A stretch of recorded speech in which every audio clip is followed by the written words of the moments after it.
ए ଯାନ୍ତ୍ରିକ ସହରର କଂକ୍ରିଟ ମଣିଷମାନଙ୍କ ଭିତରେ ତୁମର ସବୁ ସରଳତା ଶେଷ ହୋଇଯିବା ପରେ ଯଦି ବାଲି ଆଉ ଧୂଳି ମିଳେ ପ୍ରାପ୍ୟ, ତାହେଲେ ମୁଁ ତୁମ ସହିତ ଧୂସରିଆ ହେବାକୁ ପ୍ରସ୍ତୁତ।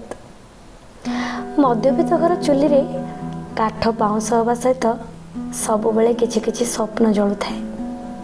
ହେଲେ ତୁମ ସ୍ୱାଭିମାନ ପାଇଁ ତୁମ ସହିତ ଗଣ୍ଡେ ଖାଇ ଦଣ୍ଡେ ଜିଞ୍ଜିବାକୁ ମୁଁ ପ୍ରସ୍ତୁତ।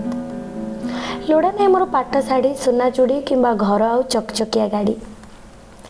ସେଜରେ ପଡ଼ିଥିବା ବାପାଙ୍କ ସେବା କରିଥିବା ଝିଅଟା ଖୁବ୍ ଅପରିପକ୍ୱ ବୟସରୁ ଘରର ବୋଝ ଉଠେଇ ଶିଖିଛି। କୁନି ସଂସାରକୁ ସ୍ୱର୍ଗ ବୋଲି ବୁଝିଛି।